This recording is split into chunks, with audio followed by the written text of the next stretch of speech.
दर्शक बंधु एही गुरुत्वपूर्ण कथागुड़िकु टिके ध्यान देकी शुणन्तु।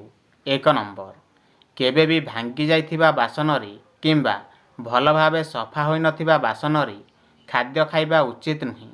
यहा द्वारा दरिद्रता आसीथाए। 2 नंबर, एकादशी दिन केबे भी आमिष भक्षण करिबा उचित नुहे। यहा अमंगलकारी हेबा सहित अनार्थर कारण होइथाए। 3 नंबर, घरर मुख्य द्वार सम्मुखरे तंबा पात्र जल भर्ती करी रखिबा द्वारा शुभ हेबा सहित सौभाग्य प्राप्ति होइथाए एवं दारिद्रता दूर होइथाए। 4 नंबर, तकिया तले कौनसी लुहार जिनिष जेपरी चाबी इत्यादि रखिबा द्वारा शुभ होइथाए एवं समस्या दूर होइथाए। 5 नंबर, तकिया तले रसुण रखी शोइबा द्वारा मंगलकारी होइथाए एवं यह सौभाग्य प्राप्त हेबारे साहाय्य करिथाए। 6 नंबर, सोमवार दिन रातिरे तकिया तले सिंदूर रखी शोइबा परे मंगलवार दिन हनुमान मंदिर रे अर्पण करिबा द्वारा स्वामी स्त्री मध्यरे विवाद दूर होइथाए एवं कार्यक्षेत्र रे प्रगति होइथाए। 7 नंबर, रातिरे तंबा पात्र रे जल रखी शोइबा परे सकाळु उठिया मात्रे सही जल रे मुह धोइले मुहरे चमक आसीथाए। 8 नंबर, रातिरे शोइया बेले अधिक समय मोबाइल देखिबा उचित नुहे। यहा द्वारा शरीर रे कोर्टिजन नामक हार्मोन प्रभावित होइथाए जहा द्वारा निद समय रे भी चिंताग्रस्त हेबाकू पड़िथाए। मन रखिबे। 9 नंबर, शोइबा सेज उपरे बसी बही पढ़िबा उचित नुहे। यह अशुभ हेबा सहित मानसिक दृढ़ता दक्षता एवं ध्यान लगाइबार दक्षता कमजोर हेबार संभावना रही थाए। 10 नंबर, मुंड पाखरे केबे भी कौनसी बही रखी शोइबा उचित नुहे। यह द्वारा उद्धग्रहंकर खराब प्रभाव पड़िबा सहित उन्नति रे बाधा प्राप्त होइथाए।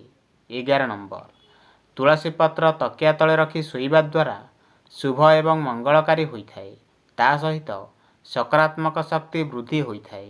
12 नंबर, तकिया तले मयूर पंख रखी शोइबा द्वारा शुभ हेबा सहित ग्रह दोष दूर होइथाए एवं उत्तम भाग्य प्राप्ति होइथाए।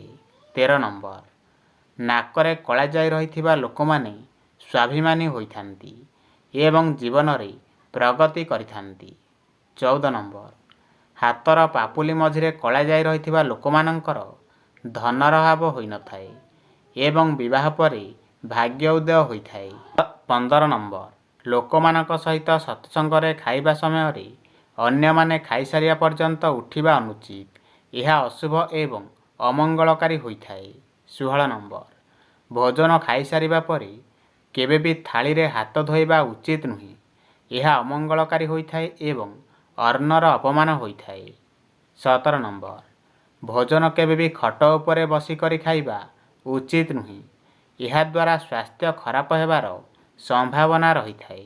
18 नंबर, भोजन करिबा समय रे पूर्व दिग को मुह करी भोजन करिबा उचित। यह द्वारा स्वास्थ्य भल रही थाए एवं रोग व्याधि दूर होइथाए।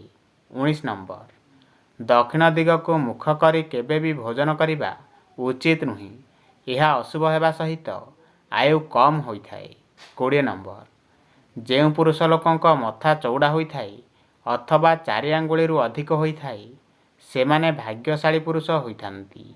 21 नंबर, घरर मुख्य द्वार सम्मुखरे केबे भी अलिया किंबा वर्ज्यवस्तु गदा करी रखिबा उचित नुहे। यह शुभ होई नथाए एवं घरे वास्तुदोष उत्पन्न करिथाए। 22 नंबर, घरे अधिक पुराणा जोता चपल रखिबा उचित नुहे। यह द्वारा अशुभत्व वृद्धि होइथाए एवं जोता चपल एठी सेठी पकाइबा द्वारा शनिंकर खराब प्रभाव पड़िबा सहित कलह वृद्धि होइथाए। 23 नंबर, केबे भी अइठा बासन छाड़िबा किंबा भंगा बासन व्यवहार करिबा उचित नुहे एवं बासन एठी सेठी पकाइबा अनुचित। यह द्वारा चंद्र एवं शनिंकर खराब प्रभाव पड़िबा सहित अशुभ फल प्राप्ति होइथाए। 24 नंबर, खाई सारिया परे मन रखिबे खाई सारिया परे अइठा थाली धरिकी बसिबा एक खराब अभ्यास होइथाए एवं रातिरे अइठा बासन रखिबा अनुचित। ଏହାଦ୍ୱାରା ବାସ୍ତୁଦୋଷ ଦେଖାଦେବା ସହିତ କାର୍ଯ୍ୟରେ ସଫଳତା ପାଇଁ ସଂଘର୍ଷ କରିବାକୁ ପଡ଼ିଥାଏ। 25 ନମ୍ବର, ଘରେ ପାଣିର ଅଯଥା ଖର୍ଚ୍ଚ କରିବା ଉଚିତ ନୁହେଁ କିମ୍ବା ଅପବ୍ୟୟ କରିବା ଅନୁଚିତ। ଏହାଦ୍ୱାରା ଚନ୍ଦ୍ରଙ୍କର ଖରାପ ପ୍ରଭାବିତ ପଡ଼ିଥାଏ ଏବଂ ମାନସିକ ଅଶାନ୍ତି ଦେଖାଦେବା ସହିତ ଅଯଥା ଖର୍ଚ୍ଚ ବୃଦ୍ଧି ହୋଇଥାଏ। 26 ନମ୍ବର, ତକିଆ ତଳେ ପଇସା ରଖି ଶୋଇବା ଦ୍ୱାରା ଶୁଭ ହୋଇଥାଏ ଏବଂ ସକାଳୁ ତାକୁ ଭିକାରୀମାନଙ୍କୁ ଦାନ କରିବା ଦ୍ୱାରା ଗ୍ରହ ଦୋଷ ଦୂର ହୋଇ ଭାଗ୍ୟ ଉଜ୍ଜ୍ୱଳ ହୋଇଥାଏ। 27 ନମ୍ବର, ତକିଆ ତଳେ କୌଣସି ଧାର୍ମିକ ବସ୍ତୁ ରଖିବା ଦ୍ୱାରା ମଙ୍ଗଳକାରୀ ହୋଇଥାଏ ଏବଂ ସମସ୍ତ ପ୍ରକାର ଭୟ ଦୂର ହୋଇଥାଏ। 28 ନମ୍ବର, ଶୋଇବା ସମୟରେ ଜୋତା ଚପଲ ଇତ୍ୟାଦି ଖଟ ତଳେ ରଖିବା ଉଚିତ ନୁହେଁ କିମ୍ବା ସେଜ ପାଖରେ ରଖିବା ଅନୁଚିତ। ଏହାଦ୍ୱାରା ଅଶୁଭ ହେବା ସହିତ ନକାରାତ୍ମକ ବୃଦ୍ଧି ପାଇଥାଏ। 29 ନମ୍ବର, ଘରେ କୌଣସି ଶୁଖିଲା ଗଛ ରଖିବା ଉଚିତ ନୁହେଁ ଏବଂ ଘରେ ଲାଗିଥିବା ଗଛରେ ନିୟମିତ ପାଣି ନ ଦେବା ଦ୍ୱାରା ଅଶୁଭ ହୋଇଥାଏ। ତା ସହିତ ଘରେ ବାସ୍ତୁଦୋଷ ଉତ୍ପନ୍ନ କରିଥାଏ। 30 ନମ୍ବର, ଯେଉଁ ଲୋକମାନଙ୍କର ବେକରେ କଳା ଯାଇ ରହିଥାଏ ସେମାନେ ବୁଦ୍ଧିମାନ ହୋଇଥାନ୍ତି ଏବଂ ଚତୁରତାର ସହିତ ଧନ ଅର୍ଜନ କରିଥାନ୍ତି। 31 ନମ୍ବର, କେବେ ବି ଅନ୍ୟମାନଙ୍କ ପାଇଁ ରହିଥିବା ଖାଦ୍ୟ ଖାଇବା ଉଚିତ ନୁହେଁ କିମ୍ବା ପାଖରେ ଥିବା ଯେକୌଣସି ପ୍ରାଣୀକୁ ଭୋକିଲା ରଖି ଖାଦ୍ୟ ଖାଇବା ଅମଙ୍ଗଳକାରୀ ହୋଇଥାଏ। 32 ନମ୍ବର, ଯେଉଁ ଲୋକମାନଙ୍କର କାନରେ କଳାଜାଇ ଚିହ୍ନ ରହିଥାଏ ସେମାନେ ବିଚାରବଦ୍ଧ ଲୋକ ହୋଇଥାନ୍ତି ଏବଂ ଉତ୍ତମ ପରାମର୍ଶଦାତା ମଧ୍ୟ ହୋଇଥାନ୍ତି। 33 ନମ୍ବର, ଯେଉଁ ପୁରୁଷ ଲୋକଙ୍କ ଦେହରୁ ଅଧିକ ଝାଳ ବାହାରିଥାଏ କିମ୍ବା ଅଧିକ କେଶ ରହିଥାଏ ସେମାନେ ଜୀବନରେ ବହୁତ କଠିନ ସମସ୍ୟାର ସାମ୍ନା କରିବାକୁ ପଡ଼ିଥାଏ। 34 ନମ୍ବର, ପୁରୁଷ ଲୋକମାନେ ପ୍ରତ୍ୟେକ ଦିନ ସ୍ୱଚ୍ଛ ରହିବା ସହିତ ଚନ୍ଦନ ଲଗାଇବା ଉଚିତ। ଏହାଦ୍ୱାରା ଶୁଭ ଏବଂ ମଙ୍ଗଳକାରୀ ହୋଇଥାଏ। 35 ନମ୍ବର, ଯେଉଁ ପୁରୁଷ ଲୋକମାନେ କଥା ସ୍ପଷ୍ଟ ଭାବେ କହିଥାନ୍ତି ସେମାନେ ଶୀଘ୍ର ସଫଳତା ଏବଂ ଧନ ଦୌଲତର ଅଧିକାରୀ ହୋଇଥାନ୍ତି।